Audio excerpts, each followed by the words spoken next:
Karibu tena kwa siku nyingine ya Jumamosi, siku ambayo tunadadavua na kuangalia magazeti yameandika nini katika kurasa za michezo, ikiwa ni kurasa za mwisho za michezo kwa miaka hiyo. Lakini kwa sasa hivi kuna magazeti maalum, hakuna cha kurasa za mwisho ama kurasa kote, kuna kurasa za mbele na nyuma, zote zinazungumzia michezo mara baada ya kufahamika kwamba michezo nayo ina wigo mkubwa sana katika michezo. Karibu sana katika kurasa za mwisho, na leo hii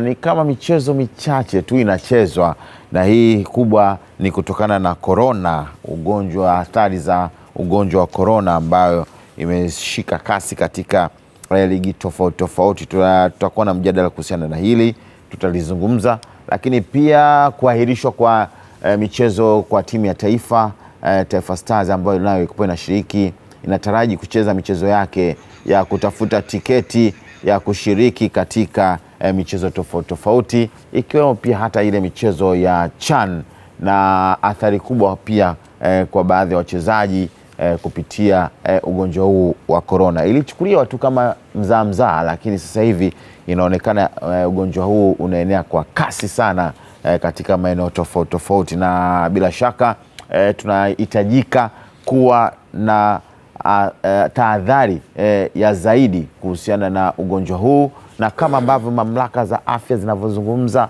ni lazima tuchukulie ugonjwa ambao wenye athari kubwa na kuweza kujizatiti na kutoingia hapa nchini kwetu. Mimi Philip Cyprian katika kurasa siku ya leo, pamoja na Jabil na Lastek na Mkeyenge, wote hawa wamo, na Mwani pamoja na King, wote tutadadavua kuhusiana na yaliyoandikwa katika michezo. Yale ya watani wa jadi yalimalizika, na nilijaribu kutabiri. Hongera sana. Hongera sana. Kwa mara kwanza nimekuona ukiwa na ujasiri mkubwa kutamka matokeo. Sikukucheka. Unacheka kama vile, lakini nafikiri wewe ulikuwa katika kamati. Utabiri wa KMC vipi? Kamati alikuwa kwenye kamati ya Yanga. Kamati ya kuingia chumba namba 4. Manake ulikuwa kwa mara kwanza Philip ana ujasiri kusema. Tena alisema hivi wakati ziko dakika 38 nafikiri. Goli ilifungwa dakika 41. Yaani dakika hizo. Kwa hiyo ilipofika dakika 40 nikasema atatusumbua huyu. Philip lazima alidusa chumba namba 4. Ilipofungwa moja nikasema alitabiri tena alafu ndio hivyo timu ikapigwa moja. Sasa si alikuwa hajajua. Unajua chumba namba 4 akikufanya kazi mechi ya KMC. Chumba namba 4. Mechi ya Simba na Yanga chumba namba 4 kilitoa matokeo. Philip alikuja hapa na confidence. Kwa hiyo tulipokuwa tunatabiri anatucheka. Mimi nilikuwa namuona, unajua afu alikuwa na mbwembwe. Kwanza alisema nisianze mimi kutabiri, akampa Jabili nafasi. Yaani wewe ulikuwa unaona matendo ya Philip alipokuwa na uhakika na ile mechi. Okay, lakini ndivyo hivyo. Mimi kuna kitu kimenifurahisha kwa kweli Simba na Yanga. Unajua anapokuwepo rais wa CAF kwenye nchi yoyote, yani zile media za CAF zinakuwepo pale kuripoti matukio na kilichotokea kwenye hiyo sehemu ambayo yupo rais wa CAF. Kwa hiyo mimi kiukweli napenda niwapongoze washabiki wa soka wa Tanzania, hasa waliofika uwanjani. Kwanza waliujaza uwanja. Unajua kujaza uwanja wa watu 60 sio jambo dogo. Lakini pili vile kuiona mechi kisha kwa amani na usalama, na watu wakirudi majumbani kwao kwa usalama wakitokea pale eneo la uwanjani, ni jambo zuri, kwa sababu hatukusikia matukio yoyote ambayo yalikuwa labda yanatahadharisha amani ya pale uwanjani. Na kilichonifurahisha na kunipa moyo ni kwamba sasa hivi kafu mechi ya Club Champion League ya Afrika inachezwa kwenye uwanja mmoja. Na bahati mbaya mwaka huu Tanzania hatukuwepo kwenye kubidi kupata ile nafasi. Kwa hiyo kwa ile hali ambayo iona, na naamini ile mechi imeangaliwa Afrika yani. Naamini kama tukitokea kubidi kuomba kuwa wenyeji wa fainali moja ya klabu bingwa barani Afrika kwenye miaka karibuni, naamini tutapewa. Kwa hiyo mimi hiyo kidogo imenipa moyo sana, na nafurahia naonaga vituo vikubwa va television vya michezo kama DStv, especially kipindi cha Soka Africa, huwa wana appreciate washabiki wa Tanzania kwa kujaa. Na hata wao mwaka juzi walikuwa naamini kwamba Simba moja mafanikio yao makubwa ni washabiki walivyokuwa wanajaa uwanjani. Na Jabili ukiacha ukiacha tu kwamba bado hiyo mechi kama haijapangiwa, mimi naamini CAF inaweza ikaileta bado Tanzania. Lakini sasa sheria lazima tubidi, yani lazima tuombe. Kwa hiyo lazima tuombe na kiwanja kichaguliwe. Kwa hiyo mimi naamini kabisa kama itatokea shirikisho wakishirikiana na serikali wakaomba, basi naamini kuna mechi moja ya klabu bingwa Afrika itachezwa kwenye ardhi ya Tanzania. Pamoja tunaweza tukawepo kwenye timu yetu katika hizo mbili za fainali au tusiwepo. Lakini na ikishachezwa fainali na watu wakiona wale watu waliohudhuria watajua basi kweli hapa kuna ni sehemu ya football na michezo kwa ujumla. Na kitu ambacho juzi nilikiona na nikaona ni kitu cha maana sana, especially kwenye dabi yetu ambayo ilipigwa hapa ya Kariakoo. Na unajua gazeti la Habari Leo liliripoti siku ya Jumanne, ilijaribu kufanya comparison ya mapato ambayo yalipatikana kwenye dabi ya Tanzania na dabi ya Kenya. Dabi ya Kenya iliingiza mbali sana, ongeleni sana TSN. Dabi ya Kenya iliingiza mapato robo ya ile dabi ambayo ilipigwa hapa Dar es Salaam, robo. Mkiconvert zile pesa. Kwa pesa za Kenya waliingiza milioni mbili ya Kenya. Sasa na shilingi ngapi za Tanzania? Nilisahau kidogo kwenye masuala ya conversion. Mara 2000 mara 2000. Lakini Tanzania kwa pesa za Kenya ilikuwa milioni 8. Kwa pesa za Kenya ilikuwa milioni 8. Kwa hiyo mara 4 zaidi. Okay. Kwa hiyo na ile hata ile mashabiki kwenda uwanjani kule hivyo aliingiza mashabiki 15,000 tu kwenye dabi yao. Kwenye uwanja mkubwa wa Kasarani. Lakini huku kwetu tunaona walizidi zaidi ya 57. Na ukiangalia game yao ilichezwa mapema, nafikiri pia ilikuwa purposely kwa ajili ya kusubiri dabi ya Dar es Salaam. Kwa sababu nilikuwa kwenye magrupu walianza saa 10 kasoro nafikiri. Kwa hiyo ya Tanzania ilianza saa 11. Kwa hiyo nilikuwa naangalia kwenye magrupu yani game yao imeisha tu, watu naona wakakimbilia kwenye TV kuangalia Simba na Yanga. Kwa hiyo wao ndo walikuwa yani ndo wanatoa report. Nikasema hivi nyinyi kwani si mna game huko ya mashemeji? Mbona muangalie wakasema Simba na Yanga izanadaishi. Muda mwingine kuna vitu yani haviwezi kwenda sambamba. Ya lazima vipishane kwamba hawawezi yani wao wanacheza mechi yao ya dabi na hapa kuna mechi ya dabi. Mashabiki wao wakaenda uwanjani kwenda kutazama mechi yao ya dabi. Wakati muda huo ambao kuna dabi yao Tanzania kuna dabi yetu. Kwa hiyo wakaona yani ili kuwapata watu wote watazame dabi yao na pia waje kutazama dabi ya Tanzania, waanze wao alafu watakuja huko, lakini waseme labda wangeweka sambamba hivi. Sidhani wataka kwenda pale uwanjani labda zilikuwa zile timu na baadhi ya mashabiki ambao wanaopenda tu mpira pale, lakini wengine wote macho angekuwa Tanzania. Okay, pamoja na Yanga kupoteza mechi iliyofuata dhidi ya KMC. Nakumbuka wiki iliyopita kuna kitu nilikizungumza, kina Endo walini challenge kidogo, kuna wengine walikubaliana na mimi. Na bahati nzuri leo nimekiona kwenye gazeti la Bingwa, ameandika mwandishi Tima Sikilo.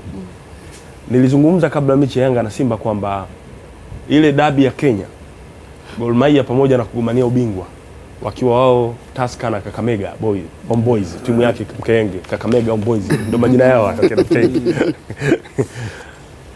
Walikuwa Gor Mahia wanadai mishahara miezi 4. Hapa nimeona kwenye gazeti la Bingwa mwandishi anaitwa Tima Sikilo anasema kwamba zile milioni 200 za Yanga ambazo walaidiwa tayari zimezua utata kwenye klabu.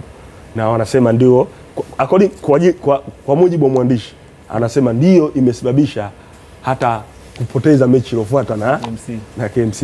Hebu naomba kidogo tulizungumze. Ngumu kwa sababu ni ngumu kusema moja kwa moja kwa sababu hatujajua chanzo chake hasa ni kipi na ni amepata yani habari zake amezitoa wapi. Nisome paragraph kidogo kama 3. Sawa. Anasema kitita cha shilingi milioni 200 uliochaidiwa wachezaji wa Yanga kimezua utata ndani ya timu hiyo, kikitajwa kuchangia wachezaji kushindwa kufanya vizuri katika mchezo wao uliopita dhidi ya KMC. Katika mchezo huo wa ligi kuu Tanzania bara uliochezwa kwenye uwanja wa Uhuru jijini Dar es Salaam, KMC ilibuka na ushindi wa bao moja. Wachezaji wa Yanga juzi walionekana kucheza kinyonge na kujikuta kipoteza wakiwa wametoka kuchapa Simba bao 1-0 Jumapili iliyopita. Habari zilizopatikana juzi na jana zinasema kwa sababu ya kipigo hicho ni kitendo cha wachezaji kutopewa fedha hizo walizoahidiwa na GSM Group kama motisha iwapo wangefunga Simba. Wakizungumza na Bingwa jana, baadhi ya wachezaji walisema kuwa walivunjwa moyo na kututumiziwa hadi waliopewa, huku hata viongozi wao wakishindwa kwenda kambini kuzungumza nao. Mimi nasema kwa sababu gani? Kwa sababu ukiangalia kabla ya mechi ya KMC, kwa mujibu wa maripota wangu walikwenda kwenye mazoezi ya Yanga, siku ile mazoezi ya Yanga hakufanyika vizuri. Kabla ya mechi au baada ya Simba? Baada ya mechi ya Simba. Sasa mazoezi yaliendelea siku ya tatu kujiandaa na mechi ya KMC. Hakuwa mazuri kwa sababu hata kocha aliondoka mazoezini. Maana alikuwa kama kuna tofauti. Kocha aliondoka mazoezini? Aliondoka kumaliza mazoezi na timu. Kulikuwa na mabishano fulani, nadhani kuna vitu vilikuwa viko sawa. Na ndio maana hata Skipper alisema kwamba wachezaji wake hawakucheza kwa kiwango kile ambacho alitegemea, kutokana na hali ilivyokuwa nyuma ya pazia. Sasa unajua wakati mwingine kutoa ahadi ni jambo moja, kutimiza ahadi ni jambo lingine. Na hilo ndio changamoto kubwa ambayo inasumbua mpira wetu. Kwa sababu gani? Ahadi nyingi haziko kwenye makaratasi. Unajua wenzetu Ulaya wana kitu kimoja kwamba kila bonus inakuwa imeandikwa. Kwa hiyo mtu hana haja kwenda kumpigia mtu magoti. Kwa sababu anaambia bwana, ukimfunga Simba unapata milioni 10. Kwa hiyo anajua kiliango, nikimfunga Simba napata milioni 10. Ukimfunga KMC utapata milioni 1. Kwa hiyo nikimfunga KMC nitapata milioni 1. Kwa hiyo mtu ana haja kugombana, na kweli akishinda cheki inasoma kwenye akaunti. Kwa sababu nini? Watu wameka. Lakini sasa hapa Yanga imeingiza milioni 500 kwenye mechi. Sawa? Na milioni 500 kuja kukatakata mapato, si nini na nini, almost anaweza kupata milioni 200 na kitu hivi. Wakachukua. Je, ni kweli Yanga kwa huko alipotoka watakubali kutoa milioni 200 yote wapeleke huko kwa hapa wachezaji? Inaweza ikawa ngumu. Je, yule mdhamini alizungumza vile kwa maana inasemekana ni mdhamini ndo alitangaza ile ahadi kwamba mkishinda nitawapa milioni 200, na Moyo alitangaza mkishinda nitawapa milioni 100. Na watu wanasema vile vile Simba kufanya vibaya kwa sababu waliona ahadi yao ilikuwa ndogo, milioni 100, wenzao wamewekewa milioni 200, wao wamewekewa milioni 1. Watu wanasema hivyo. Kwa hiyo unakuta kuna mazingira ambayo sio rafiki sana ya kuya justify hayo mazingira. Yanga inaonekana baada ya kushinda mechi ya, mimi nazungumza baada ya kushinda mechi ya Simba, Yanga ligi yao ilikuwa imeisha. Okay. Nani amezungumza tena, Yanga wamemaliza ligi yao baada ya kushinda mechi ya Simba. Ni kweli. Haya, tuje katika masuala ya corona. Katika gazeti la Champion lina headline tofauti, lakini nikaipenda hii ya issue ya Ausem kurudi Simba iko hivi, azungumza na Champion kila kitu. Kwa hiyo tutazungumza hapo baadaye, nitakudokeza tu paragrafu moja nyingine kama unataka kumalizia basi utakwenda kununua katika gazeti la Champions, kwamba kocha ambaye amefikisha mbali Simba huenda akarejea ama la katika klabu ya Simba, na alitweet mara baada ya mechi ya Dabi. Baada ya dakika 20 kama vile yani nilivyomtafsiri, kama vile nilitegemea yani katika yale maneno yake yote, yani kama vile sababu ya kile kipicha cha mbwa au alichokeka kama vile. Unajua mimi sikuamini kama ile ni page yake ya Twitter nimechukua muda mrefu sana kuiamini. Ni kweli ni account yake. Yaani kwa sababu ya kumuona yule mbwa sasa nikajiuliza. Ni ya kwake. Sasa nikajiuliza bwana hawezi kweli. Lakini mara nyingi huyu kocha amekuwa akitweet pale mambo yanapokuwa mabaya, Simba labda amefungwa, ana tweet au anatuma kwenye Instagram, na mimi binafsi kwa basi inaonekana kuondolewa kwake kimemuuma.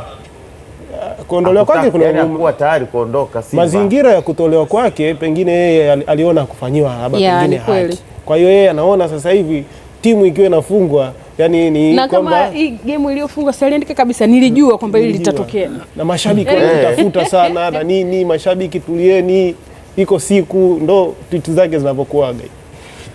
Haya. Yani bado anaipenda Simba na inaonekana bado anaipenda Simba.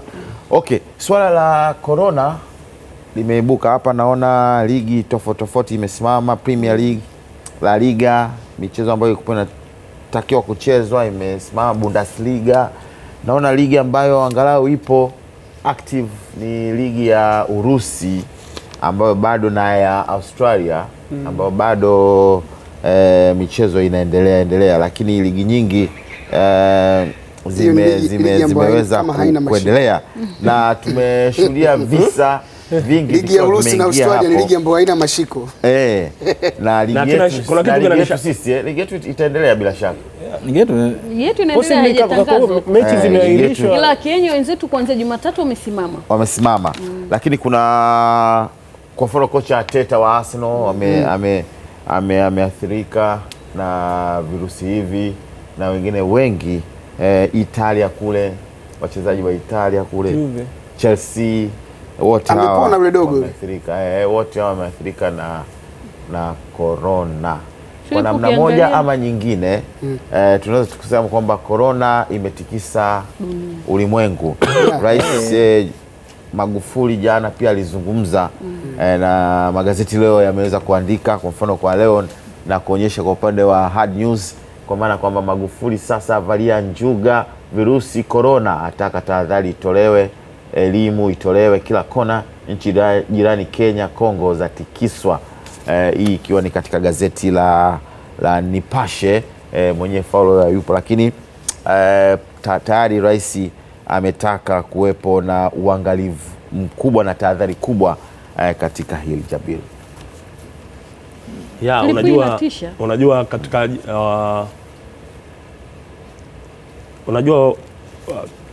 hasa tukizungumzia kwenye sekta ambayo ndio tupo na waandishi wapo, yani ya michezo, unaweza kuona kiasi gani corona imeleta janga kubwa kwenye hiyo sekta.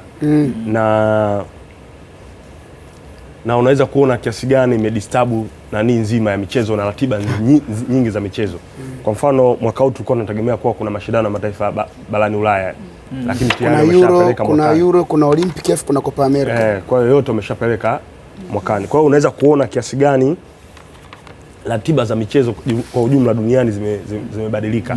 Na zimebadilika kwa sababu ya janga hili, kwa sababu ni hatari kwa kweli. Yaani unaposikia na unapoona hata kwenye TV na kufuatilia, unaona ni hatari. Unajua kama Italy ni moja ambayo tayari ligi yao ilianza kurudi na watu kujaa viwanjani. Lakini wao ndo nchi ya kwanza barani Ulaya kuathirika zaidi na ugonjwa huu.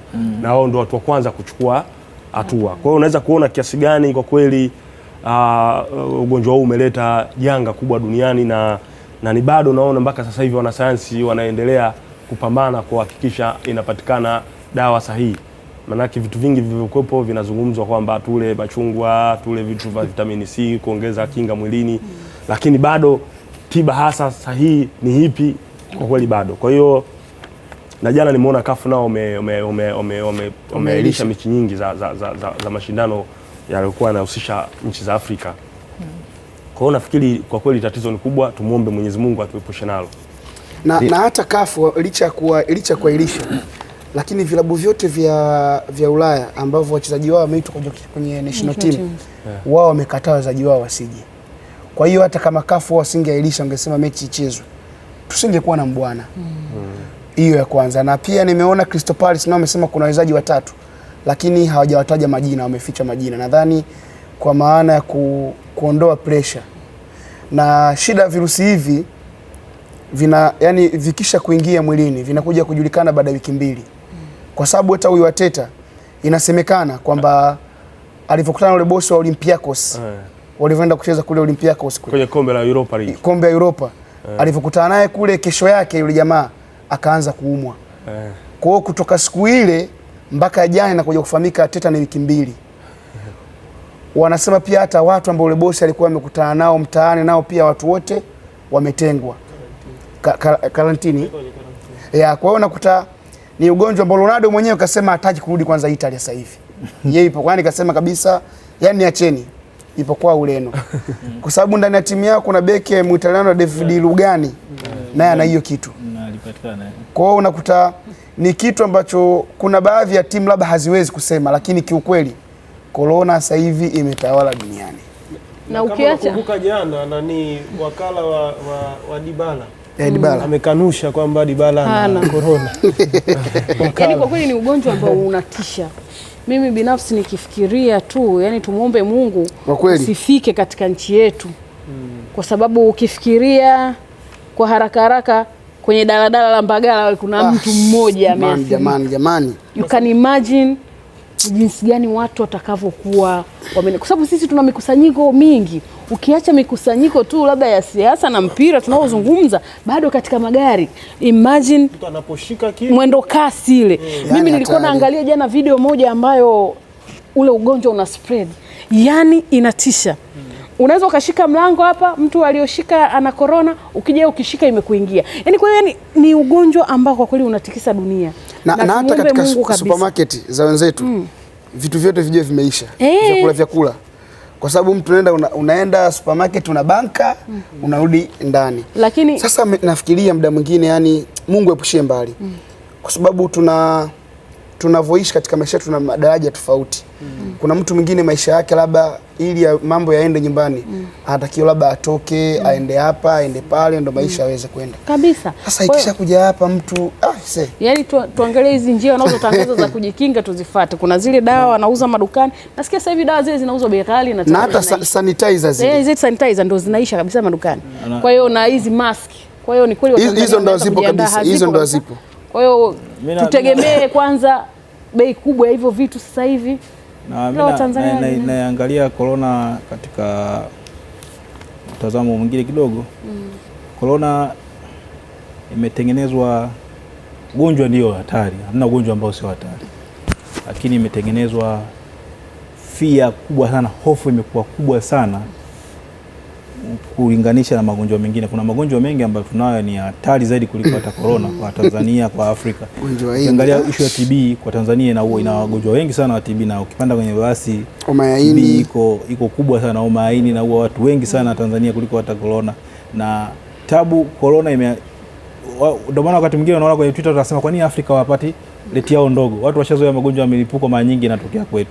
Na sisi uzuri kwa sababu corona ni aina ya mafua, ni aina ya mafua, na Waafrika ndio mafua yanawasumbua, lakini rate yetu ya kusumbuliwa na mafua na vifo vya mafua ni vichache sana kulinganisha na Ulaya na Asia. Kwa hiyo vile virusi vipo, watu wanatakiwa wachukue tahadhari kama zinazosemekana, tahadhari zichukuliwe kuepusha madhara ya ugonjwa kusambaa kwa wingi, lakini isitangazwe kwa hofu. Unajua tumetangaziwa kwa hofu sana. Nikakumbuka hapa katikati kulikuwa na mafua fulani yaliingia hapa. Mafua ndege. Acha mafua ndege. Ile homa kali na mafua mwili unauma. Mwezi wa 9 mwaka jana hivi hadi Januari kuna homa kali mpaka waziri mwalimu akatolea sema ni aina tu ya mafua, lakini labda sisi wangechunguza, wataalamu wetu tungekuwa na wataalamu wa kuchunguza, labda ingekuwa ndio hiyo. Ilikuwa mafua fulani makali sana hapo nyuma hapo. Lakini watu wanaugua wanasema ni mafua gani, mbona watu wanaumwa sana hivi? Umeona, lakini watu walikuwa wanaugua wanapona. Na unajua tabu ya virus hazinaga dawa za moja kwa moja, unajua. Kwa hiyo ndio maana watu wanashauriwa tu wanywe matunda, wanywe maji, wanywe nini. Kwa hiyo tengeneze tu kinga ya mwili. Kwa hiyo watu wachukue tahadhari sababu ugonjwa upo, na ugonjwa wote kama ulivyokuwa ukimwi, kifua kikuu, malaria, lazima kansa, lazima tuchukue tahadhari kama jamii, lakini tusifikie sehemu ya kutishana sana kiasi ambacho watu wakashindwa kujifikiria kuweza kuishi jinsi gani ya kuishi. Unajua, nilikuwa naangalia Kinga Mkono asubuhi Bongozozo, kuna video yake moja inasambaa, analalamika kwa nini corona tunatishwa, yani amelalamika sana Bongozozo. Ile video Philip angeipata angetuonyesha kidogo. Kwa hiyo ni hali ya ugonjwa pia ulivyotangazwa unatisha. Labda wakati mwingine dunia watu wanafanya biashara zao na siasa za kiuchumi za dunia vile vile. Watu wanashindania Mungu, unaweza kukuzwa kiasi. Ndio ugonjwa umeathiri sana Europe na Asia umewaathiri sana, lakini naamini Mungu atatuepushia mbali kama alivyotuepushia kupata TB kwenye madaladala kila siku. Na ili atatuepushia, tutapita, mambo yataendelea vizuri kama kawaida. Ila Kinga, tuwape pole wazee wa betting, wanasema wamefukuzwa kazi. Kwa kweli waathirika wakubwa wakina Jabiri, hivi una bet? Hapana. Sijawahi. Mkenge lazima. Yaani mkenge lazima. Mkenge bingwa wa kubeti. Kwa hiyo tumpe tu pole kwa sababu ni wiki ngumu. Nani Ezekiel Kamwaga yupo yupo mjini katika column yake ya Mwana Sports anasema tutumie michezo kupambana na corona, akiweka swali, sijui nisome paragrafu 2 au watasoma huko. Shida ya makala bwana. Nilikuwa nasikiliza mojawapo ya vipindi vya michezo redioni wiki hii na kukawa na matangazo kuhusu pambano la ngumi kati ya Hassan Mwakinyo na raia wa Ujerumani lililopangwa kufanyika ndani ya siku 10 zilizijazo huko Ulaya. 21 natakia. Mahojiano Machi 21 pambano. 21 mahojiano hayo yalichukua walau dakika 10 za kipindi katika kipindi hiko anachokizungumzia. Shukrani kwa muda mrefu ambao vipindi vya michezo vya asubuhi vinapewa na redio zetu, lakini jambo moja alikuzungumzwa kabisa ni ugonjwa wa corona. Akaanzia sasa hapo kuzungumzia corona. Inaonekana promota wa Mwakinyo Jeff Msangi na katibu mkuu wa chama cha ngumi nchini Anton Ruta waliyefuatana naye redioni pamoja na waandishi walifanya naye mahojiano. Akili zao zilikuwa bado ziko Tanzania wakati mechi inapigwa Germany Ulaya. Kwa hiyo anaendelea na mtiririko huo ambao unaonyesha kwamba mapambano yanaweza lisifanyike. Ulimwenguni huko umechafuka. Wanapambana na corona lakini sisi tunaona kama rais jana alisema tupunguze safari zisizo za lazima. Kweli. Tahadhari ni lazima ichukuliwe. Kuna mpira ya tahadhari lazima tuchukue tahadhari. Pamoja na yote lazima tuchukue tahadhari. Tusitoke kituo hichi mkoa huu kwenda hivyo ovyo ovyo. Ama hata nchi. Bwana naona hata ndege nyingi zimesimamisha safari. Ndege nyingi hata ya Tanzania imetangaza jana kusitisha safari za kwenda India. Za ndege zetu. Ndege nyingi za Afrika zimesitisha safari haswa za kwenda China. Kwa hiyo zinaendelea tu na destination zingine, isipokuwa nadhani Ethiopia, shirika la ndege la Ethiopia ndo bado na pambana. Wanapata kesi moja jana ya nani akapata mgonjwa wa kwanza wa corona kwao. Nani? Ethiopia amepata mgonjwa wa kwanza wa corona jana, wametangaza. Kwa hiyo unaweza ukaangalia kwa mfano kama Italy imeathirika sana kwa kuwa na wagonjwa, yani kila baada ya muda, yani kila baada ya saa chache kuna mfumuko wa hayo mambo, na nchi zile za Afrika nyingi ambazo zina karibia pakana na Ulaya zile zimekuwa na athari hiyo, ikiwemo Morocco sana za hizo Afrika Kaskazini hizo. Kama sisi tunataka Afrika Kaskazini, yes. Ikiwa hivyo, lakini hayo yote yakiwa yanaendelea, ni kujuze tu leo kuna mchezo wa kutafuta tiketi ya kucheza kombe la dunia kati ya chini ya umri wa miaka 17 wanawake kati ya Tanzania na Uganda. Kwa hiyo mechi inachezwa pale Uganda. Nafikiri niliona mabinti walivyokuwa wanaenda wamefunga midomo na nini, wamevaa mask wote. Waliweka hiyo mask, wamechukua tahadhari wakati wanaenda kutokana na hilo tatizo. Ndio ukiona ndio ujue janga limekuwa kubwa, kwamba kila mtu anachukua tahadhari kwa kiwango chake. Janga limekuwa kubwa na lazima na hata WHO wametangaza kwamba corona ni janga la dunia. Kwa hiyo nimeona sio ameweka kwenye kitabu cha Guinness, washaweka. Najua imeingia kwenye Guinness corona ya saa yale alimsumbua vile vile. Sema uzuri yale mafua yaliingia sana kwenye ndege. Kwa hiyo watu waliamua kuua wale kuku, mabanda ya kuku, ule ugonjwa ukapungua nguvu. Tofauti na hii imeingia moja kwa moja kwa watu, imeanzia kwa watu. Ile wakati ule saa iliingia sana kwenye kuku. Hii mbona inasema imeanzia kwa wanyama? Inaanzia kwa wanyama, lakini popo na nani? Sasa yani sasa popo wako wangapi? Popo wanafugwa, popo ni wachache. Tofauti na wale wakati ule saa ilikuwa imeingia kwenye kuku. Kwa hiyo ilionekana kuku akipata ule ugonjwa ndio nyama yao kila wanaweza kupata ule nani. Kwa hiyo watu waliamua kuua mamilioni ya kuku, kuchoma moto mazizi ya kuku, yani kila sehemu walikuwa wanachoma mabanda ya moto kuku. Na kweli walifanikiwa kuzuia.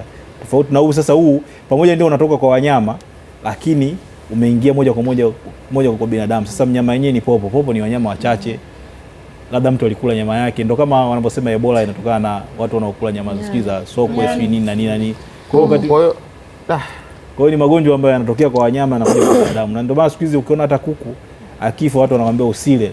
Enzi zetu zile za watoto wanaambia kuku akifa hata na mdondo wanaambia mchemshe hapo watu wale, lakini kibudu watu siku hizi wanaambiwa usile, kwa sababu magonjwa mengi sasa hivi ya wanyama yanakuwa rahisi kuingia kwa binadamu na kutokana na mwingine. Au tunaopita mitaani kwenda kula kwenye mabanda tunahakika wamechinjwa. Kuku kachinjwa Temeke, paja linaliwa mabibo. Kuku wamekuja kwenye tenga lile, wapo kuku 100. Wapo waliokufa umoumu, wapo wazima umoumu. Sasa hajafa kwa ugonjwa. Ndo kafa huyo. Akifika pale anaangalia, kwani anaona nani hapa? Bado wa moto unampima joto. Bado anapapalika. Kama binadamu unamwekea mkono hapa. Mbona huyu fresh huyu? Ananiona nani hapa? Ndio nasema kuku anachinjwa Temeke. Kagila Jabili huko. Anauzwa Tegeta, analiwa Tabata. Muda mwingine Mungu tu, yani Mungu tu atusaidie, lakini kuna vitu jeu tukivitazama katika uhalisia wa kawaida yani havipo. Yani kwa sababu kama kuku huyo katolewa sijui Temeke, kaetwa Mtambani labda Kinondoni pale. Wewe kachinja umechukua hiki. Mwingine naye katokea sala kachukua hiki. Ndio tunakula tena. Okay, hiyo ni masuala hayo ya corona, na tunatakiwa tuchukue tahadhari kuhusiana na corona. Katika gazeti la Champion pia kuna habari ambayo inasema Sven abebeshwa zigo kuamua hatma ya Ajib Simba Sports Club. Hivi Ajibu alipo kwenye first 11 Ayupo. Labda meneja yake yupo hapa. Mimi rafiki yangu mwanasoma meneja yake. Hata kwenye Mwanasport naona umezungumzia Ajibu na Kichwa. moja Hata kwenye Mwanasport naona sio umezungumzia vile. Wamemzungumza. Tumwangalie Ajibu katika hili, anasema wakati ligi kuu ikielekea ukingoni, mabosi wa Simba rasmi wamempa jukumu la usajili kocha wao Mbelgiji Sven katika kuelekea msimu mpya, huko akipewa majina ya wachezaji wanaomaliza mikataba yao. Nafikiri katika moja wanaomaliza mikataba yao Ajibu alisaini mwaka mmoja. Bado Ajibu amalizi mkataba. Amalizi. Hata Shiza pia amalizi mkataba. Okay. Labda niendelee kidogo paragraph. Endelee. Kocha huyo alitua nchini katikati ya msimu huu wakati usajili wa dirisha dogo ukielekea mwishoni, na wachezaji waliotua wakati yeye amesha saini Simba ni Shiza, Kichuya na Luis Nixon. Katika wachezaji wawili, mmoja pekee ambaye ni Luis ndiye mwenye nafasi ya kucheza katika kikosi cha kwanza cha timu hiyo baada ya kuonyesha kiwango kikubwa. Taarifa nyingine inaendelea huko, kama unataka kusoma unaendelea huko. Kuna taarifa kede huko, kuna mambo ya Mohamed Ibrahim Mo kwa mkopo na Mungo. Kwa vitu kama hivyo. Kwa tujue Ajibu hayupo katika first 11 ya Ajibu na Shiza. Hayupo katika first 11 ya kocha Sven. Hawapo kwa sababu imechezwa michezo kama 5 hivi. Nakumbuka mara mwisho Ajibu nilimuona kwenye mechi ya Simba na Stendi. Simba na Stendi, mechi ya FA. Shiza nakumbuka mechi ya mwisho nikamuona anacheza Simba na JKT Tanzania hapa Taifa. Uhuru. Ni mechi ambayo Simba alipoteza mfungwa bao moja. Kutokea hapo sijamuona tena, lakini ushindani wa namba kwa sababu sio hao peke yao, kuna wachezaji wengine. Ndemla mwenyewe hapo labda hawajamwandika.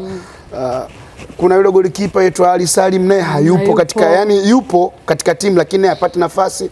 Kuona kuta ushindani mkubwa wa nafasi katika timu ndio unaweza kuwafanya baadhi ya wachezaji tuwaone na wengine tusiwaone. Lakini pia rafiki yake Ajibu yupo hapa.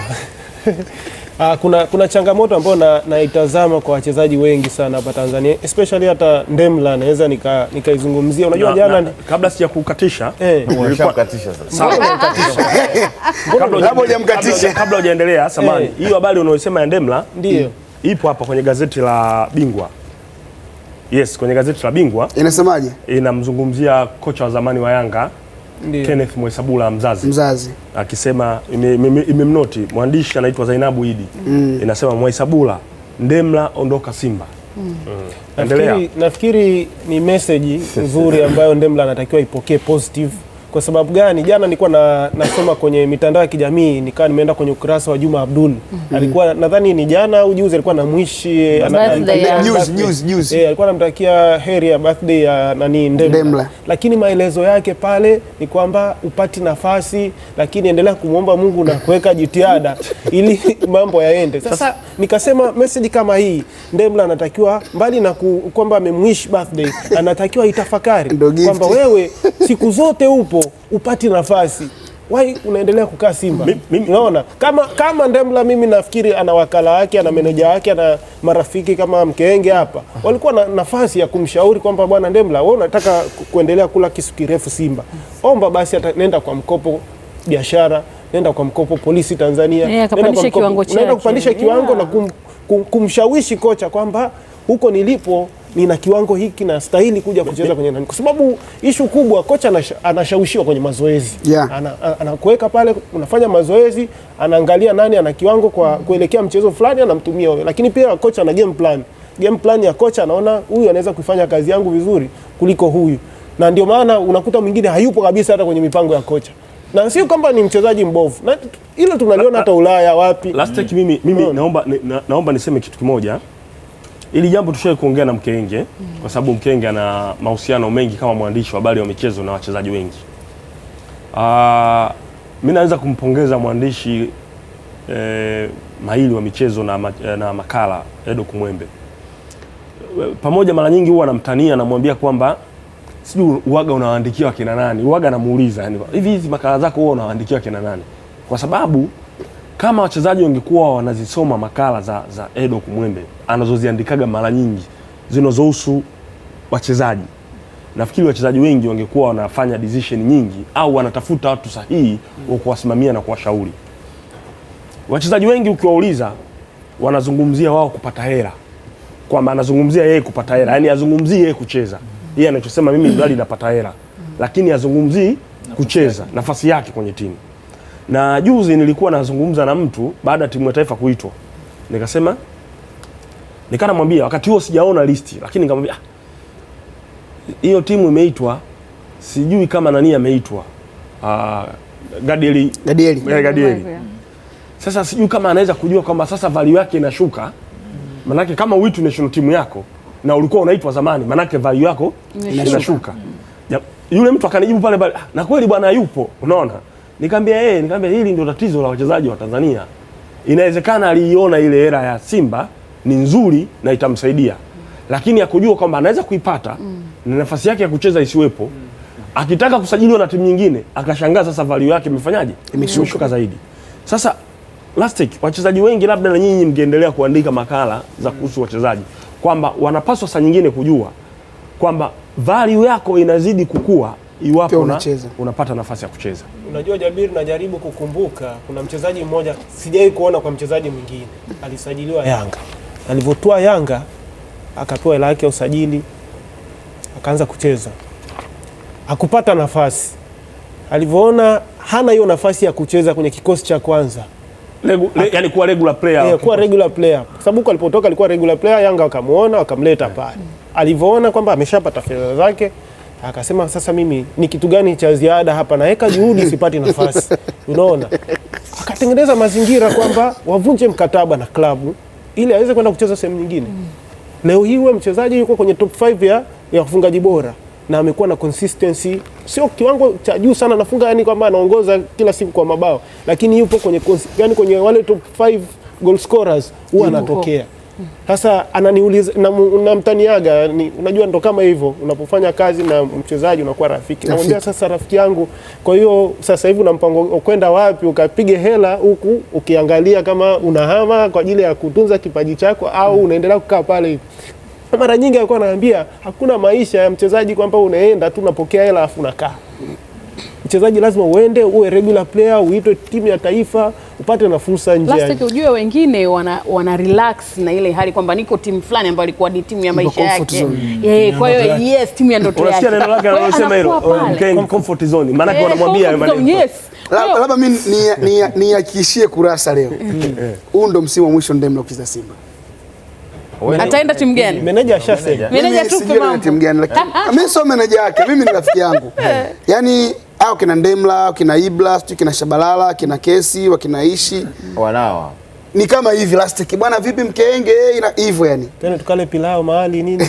Kwa biriani kwa selebonge. Kwa mimi niseme tu msimu ndo msimu wa mwisho Ndemla Simba. Lakini value yake shuka kama rafiki. Mimi naongea kama rafiki. Anaenda of course thamani imeshuka kwa sababu thamani haiwezi kupanda kama uchezi ikiwa uchezi.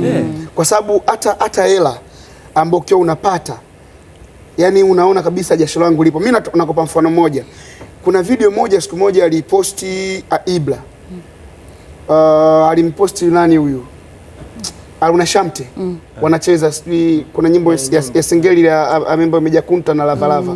So ajui hawa. Ndio Singeli inafanya vizuri basi. Kuyo basi. Bwana alivyokuwa anacheza nani yule Aruna Shamte, tazama comment pale chini. Ungekuwa unacheza hivyo kiwanjani yani ingekuwa safi, lakini tazama kwenye video ambayo yani ni kama umeamua kujifurahisha. Lakini tazama katika klabu huna unachokifanya. Na mimi nikamwambia Ibla, hebu fanya uitoe hiyo video kwa sababu inamletea image mbaya Aruna. Yani mimi binafsi yani naona kwa nini mshikaji labda anaambiwa hivi? Of course yako maneno kawaida, bwana pambana nini. Sasa unakuta mtu mwingine yani mnachukua hela nyingi, sio unachokicheza chenye kipo. Sasa unaanza kama hizo ni kama chuki sasa. Of course kwambia nakupo kwamba labda usijione labda kama upo comfort zone, kuna hii ni timu. Utaondoka, watu watakuja hivyo. Lakini sasa inapokuwa tena wewe nini wewe? Lakini unajua mashabiki wanauaga, mashabiki hawanaga lugha nzuri kusema. Lakini hata Ronaldo aliwahi kupata matatizo hayo, unakumbuka? Wakati wa Madrid. Unakumbuka video moja jana nilishare nikasema ni ya rafiki yake Philip. Yule shabiki analalamika, unaona? Yaani anaongea kwa uchungu. Yule utopolo. Anaongea kwa uchungu kwamba yeye mmempiga tumefanikiwa kumpiga Simba. Imekuwaje tunapigwa na KMC? Alafu mmoja anasemaje kwamba hizi hela mnapewa ni hela nyingi, sisi tumeshazoea njaa. Kwa hiyo wasipewe hela. Sasa hiyo ni shida kubwa sana katika mpira wetu. Daladala wao wanapanda, yani wanapanda gari lao, mimi niko kwenye daladala amevaa mangongoya. Napandaje kwenye daladala, narudi nyumbani hivi. Moja shida sasa ndio hilo unaambiwa usende na matokeo uwanjani. Moja shida kubwa mpira wetu. Yaani unakuta umeona kafano kama shabiki hivyo. Anaona yani wachezaji kupewa hela au kupewa hela nyingi ni kama wastahili. Lakini kitu ambacho sisi hatukijui, wakati wachezaji wanaziaga familia zao wanaenda kazini, mashabiki wakitoka nyumbani wanaaga familia zao wanaenda kupata burudani. Ni vitu tofauti. Kwa sababu nakuta hawa kina Ibla wote sijui kina Ndemla. Ukitoa mpira hawana biashara nyingine ambao wao wanafanya. Ujanja wao wote acheze, maisha yaende. Ukimtoa kwa kucheza hana kitu kingine ambacho unaweza mkakaa hivi mkazungumza kitu gani unaweza ukafanya tukaendesha maisha. Kwa hiyo unakuta mashabiki yani kama huyo anayesema yani hawakustahili kupewa hela nyingi. Nani apewe hela nyingi sasa? Unajua mimi nikwambia kitu kimoja. Mimi nafikiri wewe tunabishanaga na hilo. Mimi sina matatizo na wachezaji, lazima niwe mkweli. Na nilijiona ili Simba litatokea na Yanga lilitokea na nyinyi ni mashahidi. Iliwahi kutokea. Kwamba yani inafika pointi mnamsajili mchezaji kwa sababu kuna mtu yupo kutoa hela. Lakini hamuangalii kwamba yeye huyu ataongeza thamani kwenye klabu. Kwamba mfano mwaka jana Simba walifunga magoli msimu uliopita. Ule mwisho ule Oko alikuwa yupo kwenye top scorer, Kagere yupo kwenye top scorer, Boko yupo kwenye top scorer. Wote wanacheza pamoja. Wote walikuwa wanacheza pamoja. Lakini kuna mchezaji tu mmesikia kwamba bana huyu anatakiwa na Yanga au anatakiwa na Azam. Nyinyi mnaenda mnamsajili kwa dau kubwa. Usajili wa mihemko. Mnamleta pale. Lakini hiyo ni mbinu ambayo hata Ulaya wanatumia. Sasa lakini mimi subiri nikukumbusha kitu. Watu je wajui kabla Mohamed Salah hayaja Liverpool kipindi hiki. Mohamed Salah alitakiwa aanze kwenda Liverpool avotoka FC Bazo kabisa. Lakini Mourinho akaitazama Liverpool shape ya timu yao ilivyo, akaona pale akienda Mohamed Salah timu inaenda kwa threat. Kwa sababu sisi kwanza tuna nguvu ya pesa na pia hata kwa maana timu kubwa kwa wakati huo. Wacha tumchukue hizi Salah. Sio kwa maana kwenda kumtumia ni kumnyong'onyesha mpinzani kwamba unamuona huyu akienda pale ataenda kuiboost team. Lakini sisi hatujafikia huko. Au sisi yaani tusidanganyane. Unajua mimi ninachosema hivi, ninachotaka kusema hapo nani Mkenge kwamba kwa sababu ya uchanga wa vilabu vyetu. Na mimi naungana na mimi miaka 80 wachanga. Yaani uchanga wa watu, kukosa watu wenye weledi wa kuongoza mpira. Yaani ndio tatizo letu. Tatizo letu kukosa watu wenye weledi wa kuongoza mpira. Kwamba tufike pointi mchezaji apewe hata milioni 10 mshahara kwa mwezi. na washabiki wa klabu husika wajue kwamba mchezaji wetu huyu Lastek tunampa milioni 10. Lakini na yule mchezaji ajue kwamba mimi nalipwa hela nyingi hapa. Sawa Mkenge. Natoa mfano. Huo mfano wako mgumu. Unaweza kutaja mshahara na ulipwa? Subiri. Sasa mbona tunajua? Kwani leo tumejuaje kwamba Bwana Samatta analipwa bei gani? Tumejua hiyo Ulaya, sisi hatujafika huko. Nataka nisikilize sasa ninachotaka kusema mimi. Ni kwamba mchezaji awe na mkataba unaomlazimisha kufanya kazi ili na yeye aweze kufaidika. Si umeelewa? Kuliko leo kwamba, na ndio maana unaona labda Ndemla sasa hivi ndio labda kashtuka, labda kwa ushauri wenu nyinyi kama marafiki, au labda ndio huo kina Mwesabula akikutana naye watu wanamwambia kwamba Simba miaka 7 kwamba ilikuwa inafika pointi kwamba anapewa hela ya usajili msimu ukiisha. Sawa, analipwa mshahara. Sawa, timu ikichukua kombe kama hivi labda cha ligi kuu, ile zawadi ya ligi kuu, na yeye anagewa vile vile kama wenzake. Kwa hiyo ni ngumu yule mchezaji kusema kwamba mimi hapa kuna ulazima wa kupigania namba. Yaani anaweza tu kwenye siku 5 ya mazoezi akaomba ruhusa siku 2. Kwa sababu yeye anajua tu kwamba mshahara nitapata. Bonus ikitokea kugawana nitapata.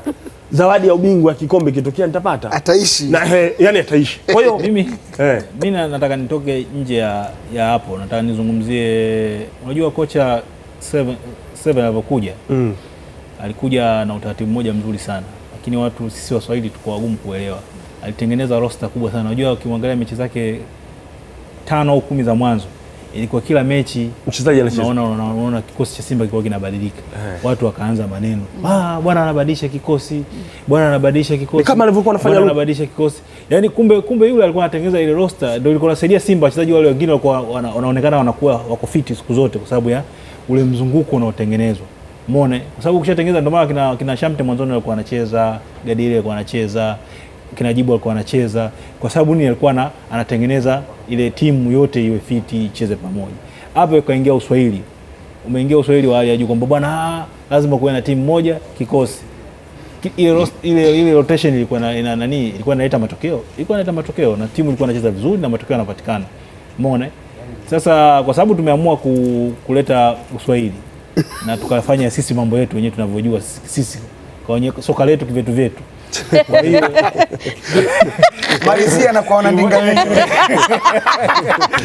Hiyo kauli mbiu wanaipenda sana. Moja soka mkubali Azam TV. Mimi mwenyewe. Ndio maana na unaona mwanzoni huyu beki huyu ule walimtoa Singida alicheza juzi. Kennedy alikuwa anacheza, lakini baadaye akapotezwa kwa sababu yule si wa kwetu. Unaona? Wakaleta kwa wachezaji wetu fulani wacheze. Kuna siku moja niliona kuna kauli moja anasema, niliona Matola nikasema kama amezungumza yeye itakuwa sio sahihi. Alisema kama ningekuwa mimi mwamuzi ningekuwa namchezesha Ndemla angekuwa na nafasi kama mimi mwamuzi wa mwisho. Sasa kama kocha anazungumza vile, maana yeye anamwamini Ndemla. Ndio kocha amwamini. Umeona? Lakini ukiangalia Ajibu anapata tabu wachezaji waliokuja. Labda asubiri kwa sababu kuanzia msimu ujao ile sheria imeshapita ya kupunguza wachezaji wa kigeni. Ya waziri alotoa ile proposal kwamba wachezaji wageni wapungue. Labda tusubiri hivyo inaweza kuwa na nafasi, lakini otherwise bila rotation ya wachezaji kwenye timu inakuwa ngumu sana. Ndio kikosi cha kwanza lazima kiwepo. Siku zote tunakubali kwamba lazima timu iwe na kikosi cha kwanza, lakini lazima kutengenezwa rotation ambayo inawapa nafasi wachezaji wengi. Mkenge unachika nini? Mkenge anaona hivi vyote anavyozungumza haviwezekani. Kwa soka letu kivyetu. Unajua Mkenge anaweza kusema iko sahihi. Yaani mimi namkubalia anavyosema haiwezekani kwa sababu moja, Mkenge ni mtu ambaye amekuwa karibu na mpira wa Tanzania, yani amejiattach zaidi na mpira wa Tanzania na yuko ndani, yani anajua ile tunasema inside information. Kwa hiyo na hata yeye mwenyewe nyingine anatoaga maneno yake kwamba yeye anaendaga uwanja wa Taifa kwa ajili ya kazi yake tu ya uandishi wa habari. Yani ingekuwa labda saa nyingine sio mwandishi wa habari angeza hata kubaki nyumbani. Huwa anasema hiyo. Kwa hiyo unaweza kumuona anavyosema haiwezekani kwa sababu anawaona mentality za wachezaji wenyewe, anaona mentality za viongozi, anaona wa vilabu labda mashabiki wenyewe uwezo wao kufikiria mambo. Unajua washabiki kuwa na matatizo. Dunia nzima washabiki wana matatizo. Lakini watu wamezidi bwana. Watu wamezidi. Unajua matatizo yanakuzidiana. Lakini yani mimi nakwambia uelewa wa mashabiki wetu. Yani tazama juzi mechi ya Liverpool na Atletico Madrid. Dunia dunia inajua yule kipa kawafungisha. Lakini tazama yani of course watu wametoka, watu wamepondeka mioyo, maisha yanaendelea, lakini na uhakika Kwani uje tusende mbali. Tukumbuke Simba nafungwa na wale Mashujaa msimu uliopita kwenye ile FA. Kipa alikuwa huyu Munishi. Mimi niko jukwani nawaambia watu Munishi leo ndo kaachwa Simba leo hii. Na kweli. Yaani siku ile pale kafungwa siku ile mpira mpigwa katakuwa ili arushe mpira umeponyoka kamba. Mimi nikaambia watu biashara Munishi leo imeisha. Na ni kweli. Kwa unakuta kuna baadhi ya vitu yani akili za mashabiki na akili za viongozi same kwenye baadhi ya vitu. Labda kama tofauti iko basi na kwa ndogo sana. Kwa sababu watu mimi labda nisingependa kumtaja jina mchezaji. Iko mechi moja kubwa Simba na Yanga. Alifungisha. Na sidhani mimi sijui kama kuna mzaji aliyosema bwana mimi leo naenda kuwafungisha. Lakini imetokea baada kufungisha akae kwa benchi. Akae kwa benchi mechi nyingi tu. Amekaa benchi kuna akaanza kuaminiwa tena. Akacheza mechi kama 5 hivi. Akapost. Sijui akapost kitu gani. Kuna shabiki chini akapita pale na maneno yake. Akamshughulikia vizuri tu yeye. Lakini mimi baada ya kuona kile kitu mimi binafsi nikachukua simu nikampigia. Bwana inakuwa kwa nini nakuwa hivi? Akamwambia Mkenge ndugu yangu, wewe mwanangu. Mimi nimesikia mengi sana mwanangu. Huwezi amini ndani ya timu humu yupo kiongozi wako wachezaji wenzangu. Sasa unaweza kaona au ni watu ambao anaishi nao kila siku. Anaishi nao akiwa mezani kwa maana viongozi, anaishi nao akiwa kambini kwa maana wachezaji. Hao ambao wako nje mashabiki. Huo ndo mpira wetu Jabili. Okay, ajibu alivyokuwa Yanga kikosi kiwango kilipanda mpaka akawa nahodha. Anauliza hilo ni swali. Kiwango kilipanda? Alicheza vizuri. Mimi binafsi issue ya Ajibu Yanga. Mimi namuona Ajibu bado ni yule. Sema shida ndani ya Simba nafasi. Simba ina watu wengi. Yaani Ajibu huyu ambao yuko Yanga, yuko Simba. Ukimtoa kimpeleka Yanga, huenda asipate nafasi. Atakuwa fani vile. No, atacheza Ajibu. Inategemea kwa viungo gani bwana? No, tuzungumze ukweli. Au kwa wachezaji gani kwa Yanga Ibra akashindwa kucheza. Lakini unakuta shida Ibra ndani ya Simba kuna watu wengi. Anachokiofa yeye kuna watu wanaofa mara 2 mara 3. Na kwa nguvu. Yeye hawezi kucheza. Kitu ambacho ni kigumu, lakini Ajibu huyu wewe mtoe pale Simba, mdumbukize Yanga. Lakini meneja kwa kipindi mimi rafiki basi. Kwa kipindi kirefu nafikiri wachambuzi mbalimbali wanafuatilia Ajibu labda amepata nafasi kwenye timu ya kubwa ile.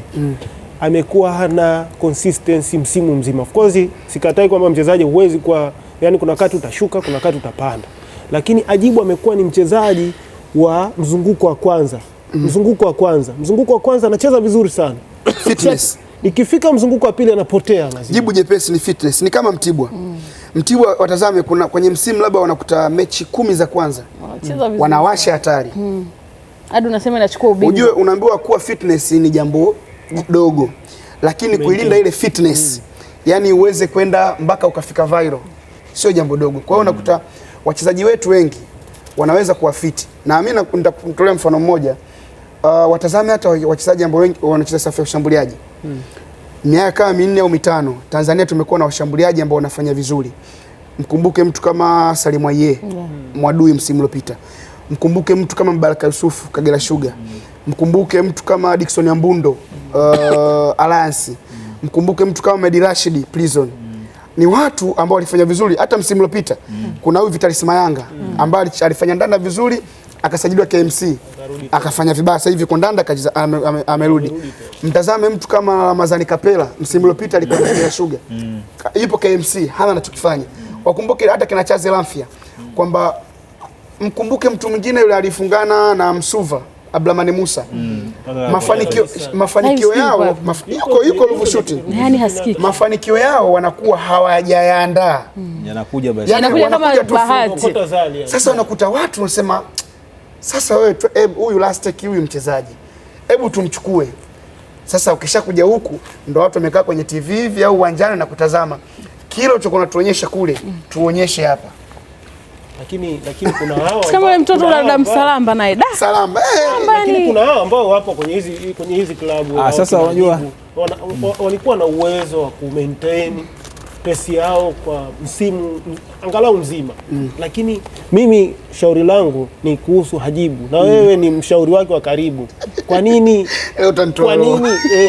kwa nini Hajibu amekuwa ni mchezaji wa mpaka dirisha dogo, anacheza mechi za kwanza 10 vizuri, lakini sifa zitakuonyesha na nafasi anapata nafasi nyingi ya kucheza kipindi hiko. Baada ya hapo lakini Hajibu anaongeleka pia ni mvivu kwenye mazoezi. Wewe kama rafiki yake utufikishie salamu bwana, jitahidi. Na Hajibu ni mchezaji. Na Hajibu ni mchezaji ana bahati kwamba ni kipenzi cha watu. Anajua mpira. Lakini inasemekana ni mvivu. Mimi binafsi pia huwa najiuliza sana Hajibu.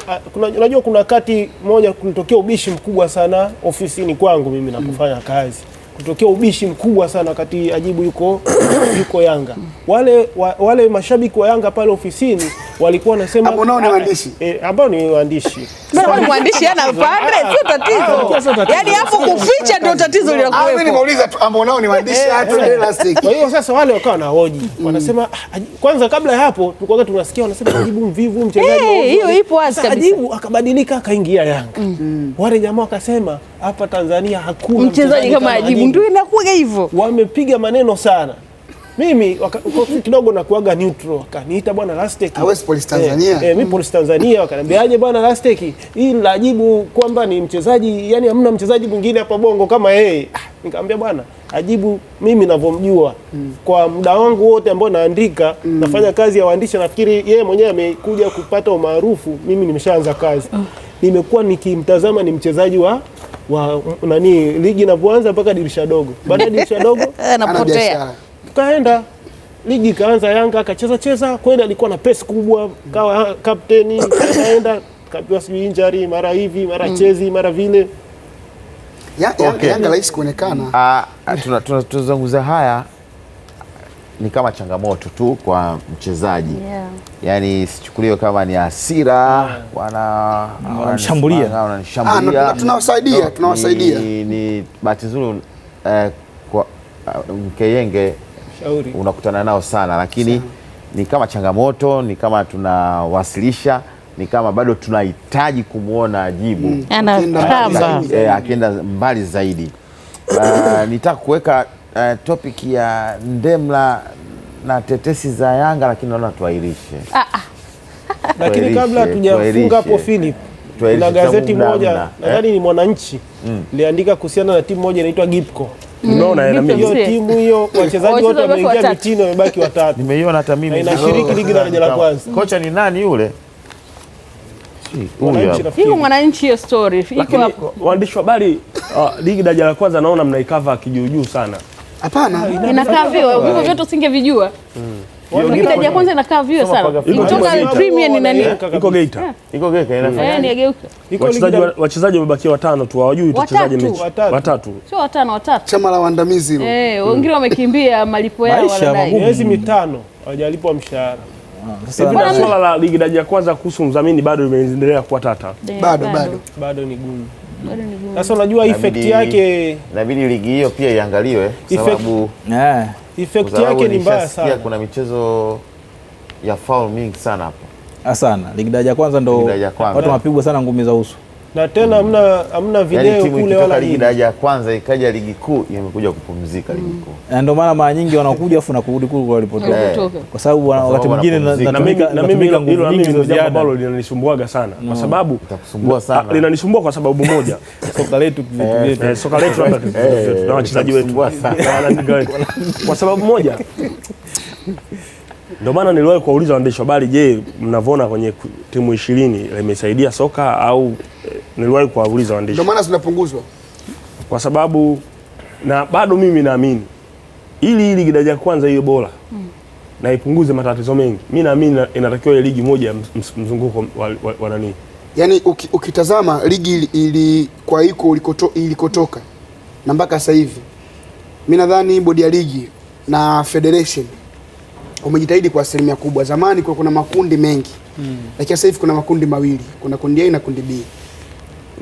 Yani mimi ningeomba tu hiyo, yani urudi kwenye unachosema ni kweli. System ya zamani iwe kama ligi kuu vile, Iwe kama ligi kuu. Unajua kwa sababu gani mimi nasema hiyo kama ligi kuu? Wanaenda huko, walikuwa wanapunguza ili waende huko. Waende huko Unajua kwa sababu gani mimi nasema waende huko? Logistics za hizo timu Kusudi, unajua Abdul ni nini? Kufika mahali ni changamoto. Unapunguza kwanza matatizo mengi. Lakini vile vile unakuwa na asilimia kubwa ya kupata timu ambayo inakuja kuleta ushindani kwenye ligi kuu. Jabiri, muda umeisha. Tutakuja wiki ijayo, lakini nimalizie kwa ujumbe huu ambao upo Mwana Sports dakika 0 tu. Taarifa ya dharura ya afya kwa umma, ni salama kupokea barua. Wameanzisha kinani kama rais alisema, tuzungumze, tuelimishane kwenye vyombo vya habari. Sasa hapo wananchi wamesema ni salama kupokea barua au mzigo kutoka nchi zenye mlipuko wa corona. Punguza mzigo nini hiyo? Punguza mzigo hiyo. Kupokea. Yani hicho kidude cha. Punguza mzigo. Swali hilo likajibiwa kwamba ndio, ni salama. Mtu hawezi kuambukizwa virusi vya corona kwa njia ya kupokea barua au mzigo unaotoka nchi zenye ugonjwa huo. Lakini mzigo gani Philip? Hivyo haviishi kwa muda mrefu kwenye vitu kama barua au mzigo. Tutaendelea kupa ujumbe tofauti kuhusiana na athari za corona na jinsi ya kuepukana na ugonjwa wa corona ili usiweze kuenea katika mataifa yetu hapa, hususan Afrika. Kwa sasa tuna mengi, nikutakia siku njema. Ligi nyingi sana zimeahirishwa kutokana na corona, lakini ligi kuu soka Tanzania bara itaendelea kesho, Namungo na Yanga. Kwa hiyo usikose kufuatilia hivi zote. Siku njema. Hapo baadaye ni Uganda na Tanzania chini ya umri wa miaka 17 wanawake kutafuta tiketi ya kucheza kombe la dunia nchini India. Siku njema.